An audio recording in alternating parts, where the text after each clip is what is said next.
தமிழகத்தின் சிறுபான்மையினர் வாக்குகள் யார் பக்கம்?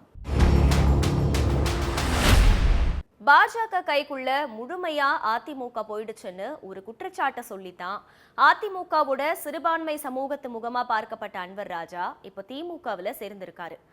அதிமுக பாஜக கூட்டணிய ரொம்ப காலமாவே விமர்சிச்சுட்டு வந்தாரு அன்வர் ராஜா.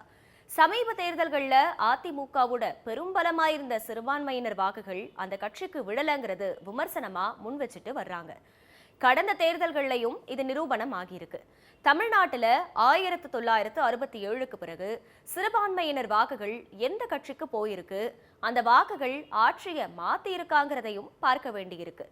தேர்தல்களில் சிறுபான்மையினர் யார் பக்கம் நிக்கிறாங்க? ஜெயலலிதா, எம்ஜிஆர் காலத்தில் அதிமுகவுக்கு இருந்த சிறுபான்மையினர் ஆதரவு இபிஎஸ் காலத்தில் ஏன் இல்லாம போச்சு? திமுகவுக்கு குறைஞ்சிருந்த சிறுபான்மை ஓட்டுகள் எப்போதிருந்து அபரிமிதமா அதிகரிக்க ஆரம்பிச்சது? இதையெல்லாம் தான் ஸ்பாட்லைட்ல பார்க்க போறோம். தமிழ்நாட்டில் இருக்கிற 234 தொகுதிகளில் 20% மேல சிறுபான்மையின மக்களோட வாக்கு சதவீதம் இருக்கிற தொகுதிகளோட எண்ணிக்கை 27. ஒட்டுமொத்தமா தமிழ்நாட்டில் எல்லா தொகுதிகளிலையும் சிறுபான்மையினர்களோட வாக்குகள் 15% அளவுக்கு இருக்கிறதா சொல்லப்படுது. இவங்களோட வாக்குகள் 1967ல திமுக ஆட்சிக்கு வந்தப்ப பெரும்பாலும் திமுக பக்கமே இருந்திருக்கு. அண்ணா காலத்துல இருந்த அதே ஆதரவு 1971 தேர்தல்கள்லையும் தொடர்ந்திருக்கு. கருணாநிதி கொண்டு வந்த சிறுபான்மையினருக்கான நலத்திட்டங்கள் அதுக்கு காரணமா இருந்திருக்கு. ஆனா எம்ஜிஆர் அதிமுகவை தொடங்கி 1977ல ஆட்சிக்கு வந்தப்ப எம்ஜிஆரோட செல்வாக்கு காரணமா திமுக அதிமுகவுக்கு சிறுபான்மையினர் வாக்குகள் பிரிஞ்சாலும் அது அதிமுகவுக்கே அதிக பலனை தந்துச்சு. அப்ப ஆரம்பிச்சு 1984 தேர்தல் வரைக்கும் சிறுபான்மையினர் வாக்குகள் 20%க்கும் அதிகம் உள்ள 27 தொகுதிகள்ல பெரும்பாலான தொகுதிகளை அதிமுகவே கைப்பற்றி இருக்கு. எம்ஜிஆர் மறைவுக்கு பிறகு இந்த நிலை மாற ஆரம்பிச்சிருக்கு. நடிகர்கள் அரசியலுக்கு வரும்போது சிறுபான்மையினர் வாக்குகள், பட்டியலின வாக்குகள் அந்த நடிகர்களால ஈர்க்கப்படுறது வழக்கம்னு சொன்னாலும் எம்ஜிஆர் திமுக கொள்கைகளை பின்பற்றினதே அவர் பக்கம் சிறுபான்மையினர் வாக்குகள் போனதுக்கு காரணமா இருந்ததா சொல்லப்பட்டுச்சு. 10 வருடங்கள் எம்ஜிஆர் முதல்வரா இருந்த வரைக்கும் நடந்த தேர்தல்கள்ல சிறுபான்மையினர் அதிமுக பக்கம் இருந்தாங்க. 1989ல அந்த கட்சிக்கு தலைமை யாருங்கிற கேள்வி வந்தப்போ அந்த வாக்குகள் அப்படியே திமுக பக்கம் போச்சு. ஆனா 1991ல மீண்டும் ஜெயலலிதா தலைமையில ஒருங்கிணைந்த அதிமுகவா வந்தப்ப மறுபடியும் சிறுபான்மையினர் வாக்குகள் அதிமுகவுக்கு திரும்பிச்சு.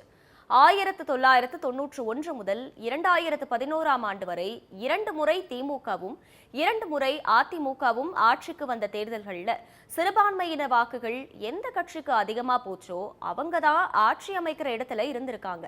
இந்த காலங்கள்ல சிறுபான்மையினர் ஆதரவு அமைப்புகளும் கட்சிகளும் எந்த அணியை ஆதரிக்கிறாங்களோ அவங்களே வெற்றியும் அடைஞ்சிருக்காங்க.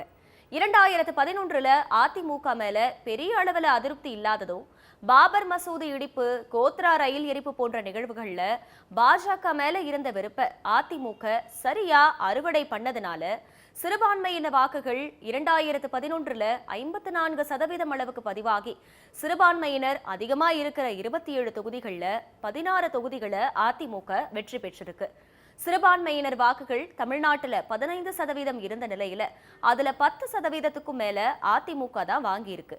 2014 நாடாளுமன்ற தேர்தல்ல அதிமுக 37 இடங்கள்ல ஜெயிக்க சிறுபான்மையின வாக்குகளே காரணமா சொல்லப்பட்டுச்சு.